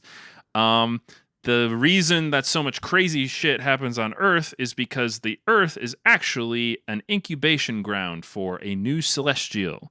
Oh. Celestials, in order to be born in the Marvel universe, or in the MCU, not in the comics, they need to absorb a bunch of conscious energy, the energy of living creatures or something. And so they were going to sit on Earth until they got enough people to do that. But then Thanos snapped everybody away, and so there wasn't enough people to do that. And so they couldn't do it. But then all the people came back all at once, and it triggered enough people to have the birth of Tiamat, the new Celestial. But some of the Eternals defected in a really boring movie and stopped Tiamat from being born. There is this like theory that in the Eternals, the way that they're able to overcome Tiamat is by combining their power together. And to do so, they invent these rings that they build to like link their celestial powers together.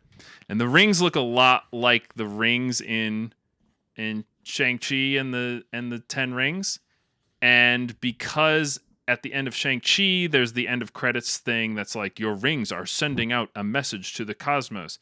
It could be a situation where Shang-Chi's rings are actually like alternate reality Eternals' rings that got moved there, and their whole thing is that they like connect energy together because they were built to like connect the energy of the Eternals or something.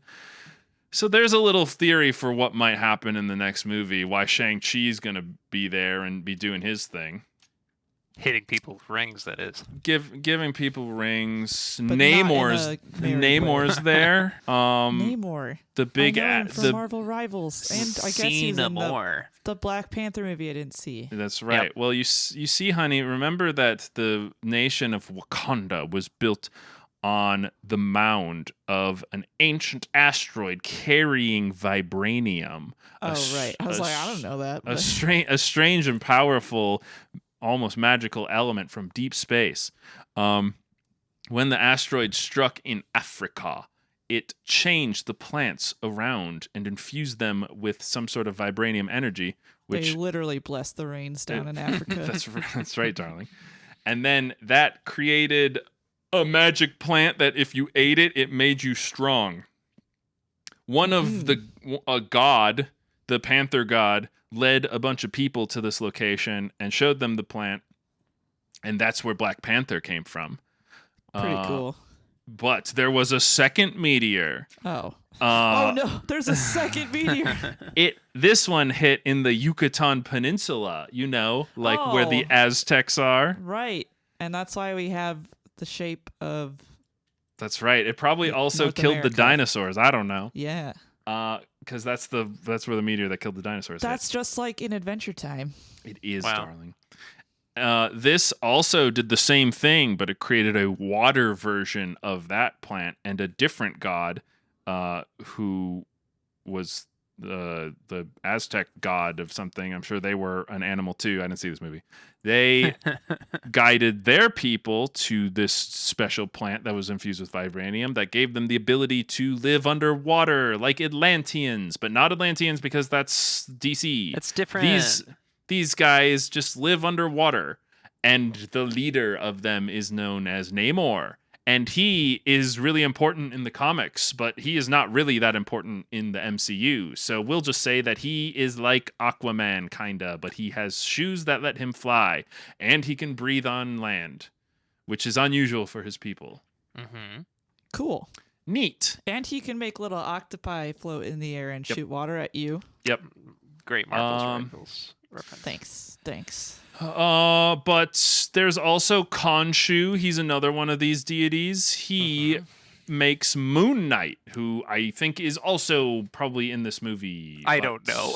I don't know. There's a lot of guys. There's a lot of guys. Every X-Men is in this movie. What's an X-Man? They contain within them a gene known as the X gene, which gives them superpowers. That's it. It's actually revealed that the Celestials created the X-Men in ancient times. They came to Earth and they saw the Earth and they were like, I like these humans. They've got a lot of potential. Let's fuck around with their genetics. And one of the things they did was give the first humans the X gene, which would let them tap into unlimited potential. And that's where X-Men came from. The Celestials made them way long ago. Yeah, and somehow they're in this movie. They're in there. Probably all the characters from Thunderbolts are in there. Mm-hmm. There's a new Captain America, but he turned out to be a pretty bad Captain America, so he's not Captain America anymore. But he's still U.S. agent. What? U.S. agent. I'm pretty sure that's his name. Oh, I see. You're looking at the list. So his name's John Walker, but yeah, I guess that's his name. His US title agent. is just U.S. agent. That sucks. Yeah. That does suck. Yeah. It was Captain America, but he got he's the failed Captain America. He is pumped full of super soldier serum. He's got a shitty foil shield that doesn't do anything. It's not foil. It just got bent by Sentry. It gets bent by a lot of things. So there's a lot more we could talk about, but I want to close out by just thinking about, based on all the stuff that's happened, what are we to expect in the new Marvel movie? Yeah. Liz, tell us. I think you've absorbed a lot of this. Yep. Yeah. You've been mansplaining. Oh, okay. Sentry is in this movie. So that's from Thunderbolts, honey. Okay. He's like a god. He's Yeah. like a deity. Okay. So yeah, there's a lot of those. Yeah. Yeah, tell us what do you think's gonna happen? He's part of the new Avengers. I think in Avengers Doomsday,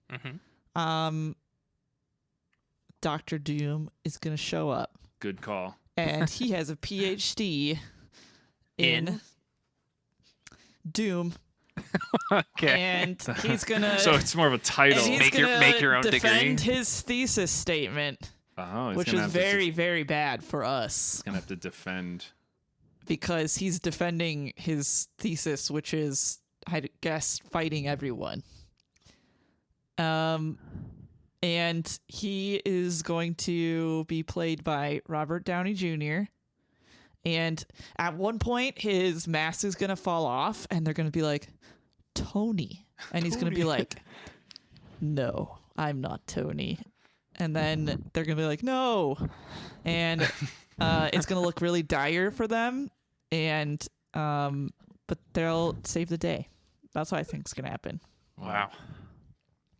Do you guys like my They're gonna be like, Tony. Tony, Where did you get that mask? Tony, like, Tony's made mask. that in a cave. In a cave. With a box of scraps. Dr. Doom's gonna be like, no, I didn't do that. I made this elsewhere. I'm not Tony. Okay, I have a theory. This is a real theory, by the way. I've kind of Mine was a real theory. Yeah, well, yeah, okay. Wait, actually, why is he Doctor Doom? Well, okay. Well, it's an alternate reality because Doctor Doom comes from the Fantastic Four universe, which is a different one, but they've already sort of introduced this whole like portal technology, and I think that's going to turn into multiverse. Do you think he's just going to technology. call himself Doom in this one because he doesn't have a PhD? No, he's going to call himself Doctor Okay. Doom for sure. Anyway, sorry, they're what's your way theory? past that where they do the like cheeky little thing. No, they're But is gonna he a be like, medical doctor or? No. no, I think he's got a physics, PhD. physics guy. So, in some of the recent runs, some of the 2024 runs of the comics, they've introduced a new material. So we have vibranium. Captain America's shield is made out of what's called proto-adamantium, which is a combination of vibranium and a bunch of these like super sciencey things that create eventually adamantium. In the comic books, adamantium is like man-made. It's just this like super powerful metal. You know, it's what Wolverine's bones is made of. So it has a lot of uses. And they have like different levels of it. So Captain America's shield is like the ultimate in indestructibility because of the fact that it was made with vibranium and this adamantium. Right. They introduced adamantium in the new Hulk movie. Well, it wasn't a Hulk movie. In the new Captain America movie with Red Hulk, where they introduced the idea that adamantium is made out of Celestial's bones or whatever. In some of these later runs of the comics, they have introduced a material called Mysterium. It is a mystery. Okay. Mysterium is created by taking 6 mutants, each that have a different job to play in this whole operation, and using their combined efforts to open a portal into the hot white room. Remember I was talking about the hot white room? That's where Phoenix comes from.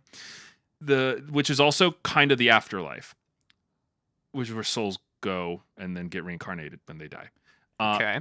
But you can use 6 mutants to get there. And so when you go into the hot white room, you can use more of these 6 mutants' powers to collect a substance called Kirbium, which is named after Jack Kirby. Named after Kirby? Yeah. No, it's a reference to Jack Kirby.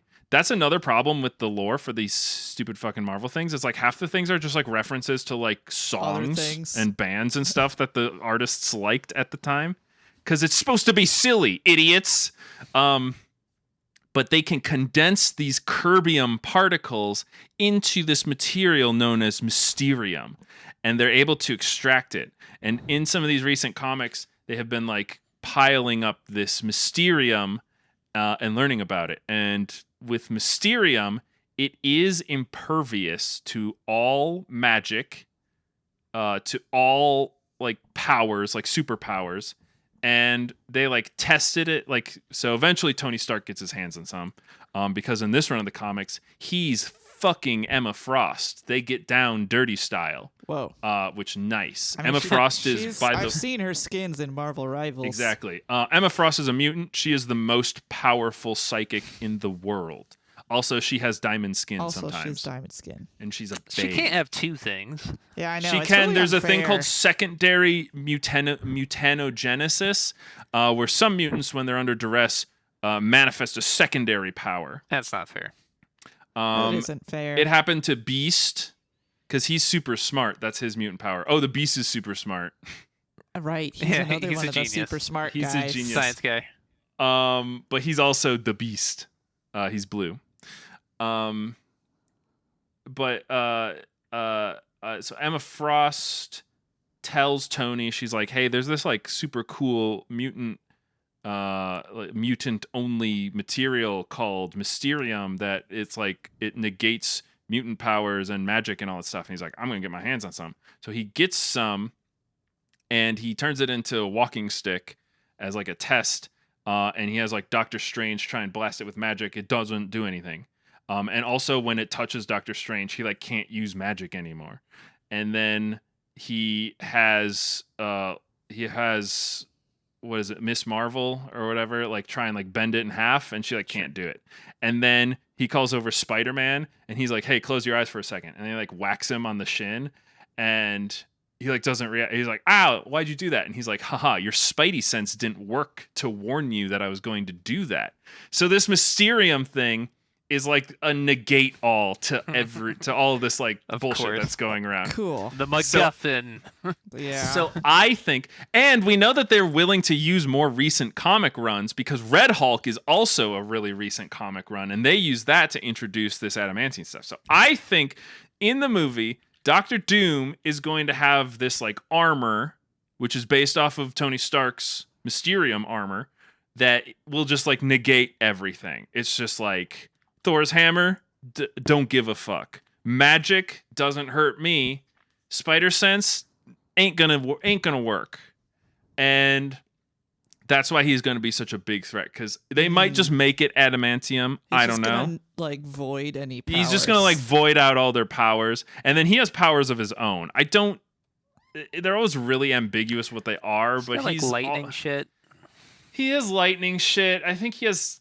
I think he has like telekinesis a lot of the times. So I think he knows magic. This wiki says he has a genius level intelligence, so I guess he's a genius. The science girl guy. magic, or he knows magic like magical. Probably both. Okay. Yeah, I think he is also a wizard. Hey, I think that's a really, really good prediction, but I actually want to revise my prediction, which I think will probably end up being the real one. Okay. Yep. Which I think it's going to be a callback to the 80s Spider-Man cartoon. And they're going to do the episode where Dr. Doom goes to the UN and hypnotizes all the world leaders into declaring him the leader of the world. Yes. I think that's probably what is going to happen. I think, honey, that might have some legs because as we learned in the Captain America Winter Soldier show, the UN has a crazy amount of power now compared to what it used to because of the sort of globalization that happened with the snap, and the flag burners are sort of pushing more for globalization because the UN is going to repatriate all these unsnapped people back to their home regions, and the UN apparently has unilateral authority to like send everyone back to where they used to live. So we must believe that the UN does have the power to declare Doctor Doom as like sort of the leader of the entire world. Damn. So maybe both of ours will be true. Colin, beat that. What's your prediction? Well, no, I'm gonna tack on to this. Okay, yeah. So, well, maybe a little bit less of the UN thing, but but that's in play. We've seen. It's in play. I was saying it as a joke. No, right on the money. It's in play, but so Doctor Doom has this Mysterium armor, and he's perceived as a threat by none other than Loki. And this is this is the variant Loki who's now sitting on the Yggdrasil tree of the remaining timelines. Yep. That honey, I forgot to mention that the original Loki is dead, and one of the Lokis went back in time using when they were doing all the time heist stuff, and then he got picked up by the TVA for his time shenanigans. But now he lives. He's a bit of a time god. Now he lives in the center of Yggdrasil, the world tree. He's holding the universe together. Yeah, why not? Multiverse? Unknown. And why not? He sees this threat coming, and it's gonna, like, Doom is going to destroy individual universes one by one, and he just grabs like 3 or 4 of these random strands and twists them together, and all these guys show up at the same time, so they can fight Doom. Okay.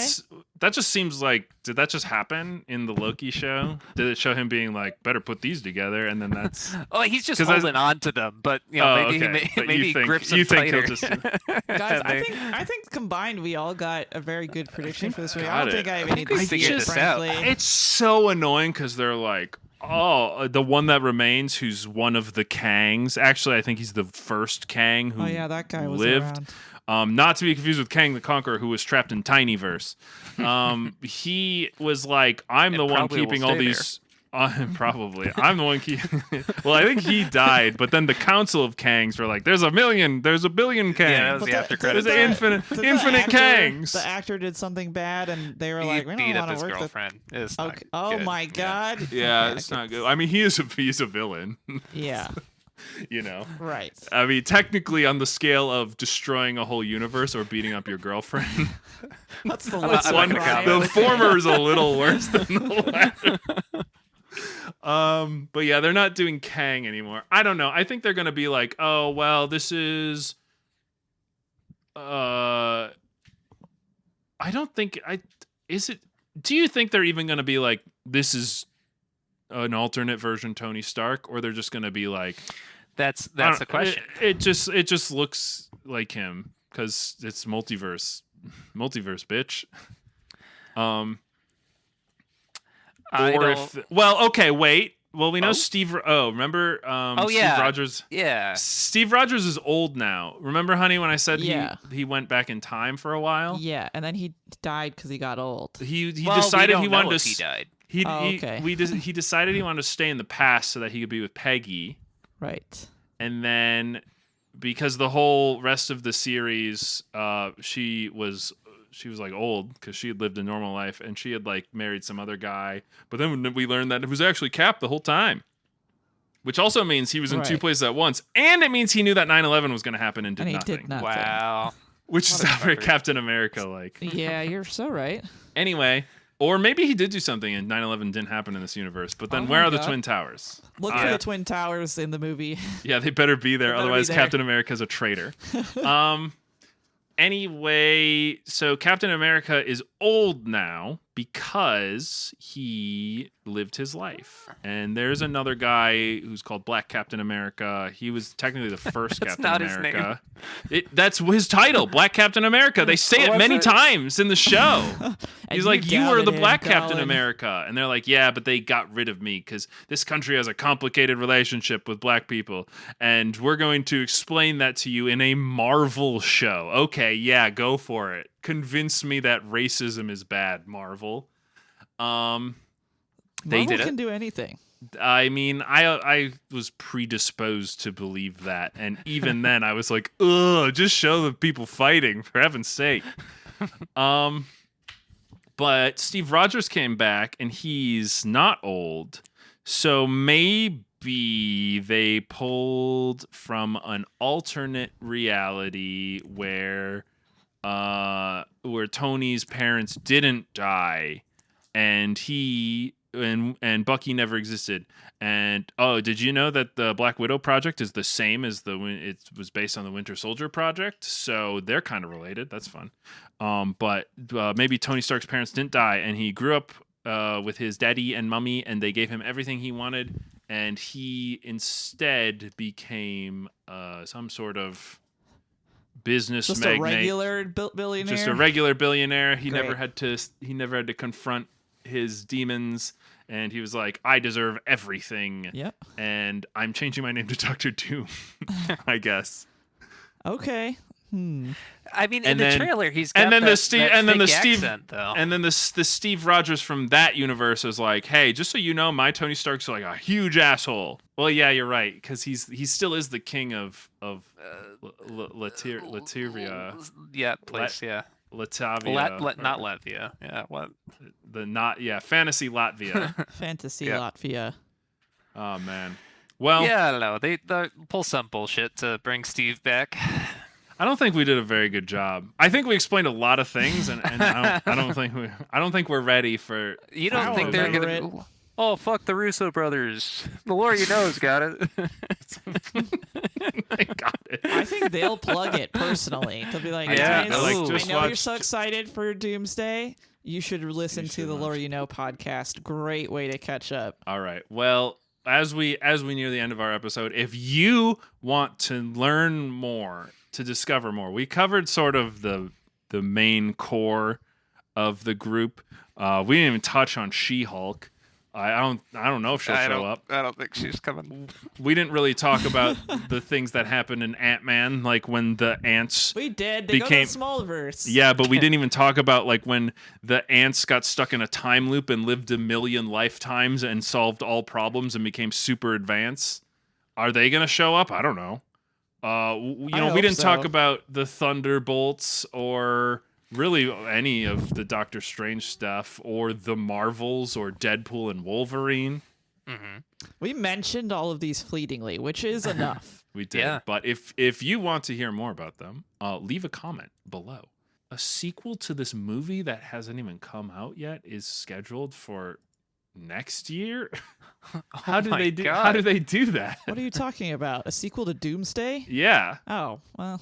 Avengers Secret War will be released next December 2027. Didn't they had a show called Secret Wars or something. Yeah, well, that's another event that happens in the Marvel universe. It has a lot more to do with Nick Fury and the Shield guys, and the Skrull and the Kree. So if you want to hear more about that nonsense, Great. leave us a comment below.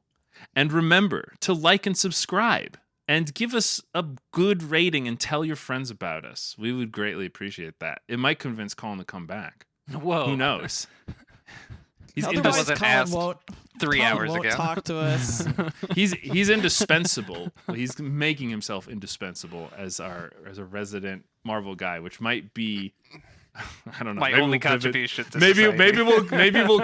maybe we'll pivot to just doing that because god dang is there a lot of this stuff. There is. There's too much. We want to thank you guys for listening to us talk about, all this silly All this comic book bullshit. stuff, all this bullshit that you need to know to participate in the zeitgeist today.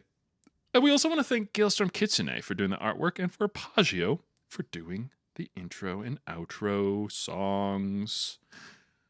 Oh, I can't wait to see Rob back on that big screen, reprising his role RDJ. as Covered in metal. Latveria Yeah, you won't see him again. probably for most of it, if not all of it. If there's going to be a sequel, I guess. This wiki has a list of items in this movie. How could it It probably possibly would have know items that? in it. What? The movie probably has items in it. But how would it? How would it know? How would it know what items are going to be in it? You're not There's allowed to an leak those insider. scripts. There's an insider updating that wiki. You think so? Well, no, you know the answer. There are insane people out there who scour the trailers and then do like everything you missed in the Avengers Doomsday trailer, and it's like a hour-long video talking about the 2-minute trailer. 90-second, yeah. So that's how that information is on there, CJ. You're right. Well, we do know that the Deadpool suit will be in this movie. Wait, how do they did What? that show up in the trailer? No, I told you it's on the list. Okay, cool. The Deadpool suit will be in Avengers Doomsday. So will The Deadpool suit will return in Avengers Doomsday. so will M'Baku's knob carry. Excuse me? That It's his- well, that remember- that actor has been confirmed, I think. Yes. Winston Duke, yeah. Yeah, as M'Baku, the leader of the Jabari tribe. Oh right, yeah, that His- guy. He's His wooden armor and knob carry will be in Avengers Doomsday. pretty Oh, cool. thank Christ. It's so good. Yeah. I mean, what more is there to say? Maybe we'll be back doing more of this stuff. The Xbox logo's in the game. Oh, In the wait, movie? Little product Okay. placement. Well, product placement. It looks they like need it. We've got Barbasol, Tide, Xbox, Heineken, and Wheaties up in this bitch. Unbelievable. I look forward to Wheaties. Yeah, I can't wait. Well, I have to go watch apparently like 50 more movies, so I guess maybe I'll watch. the end of Endgame. the very popular one of the most you should highest grossing do movies that. of all time. That one's good. Colin, We you wanna can- come over we and watch can- Endgame? We can Sure. watch it. Yeah, Okay. all right. We can watch it, and then every time we see something Lizzie doesn't recognize, we'll pause it and we'll go watch And explain it to Another wow, movie? That's, Yeah. that's Go like watch that's the a good idea. dream experience of watching a movie. I know, darling. So You get you what wanna watch, every 10 movies. what every lady wants. Well, all right, guys, we'll go do that, and we'll see you next time on The Lore You Know. Until then, I've been CJ. I've been Liz. I've been Colin. And Excelsior! That's a reference to the thing Stan Lee used to say. Hooray! Good job.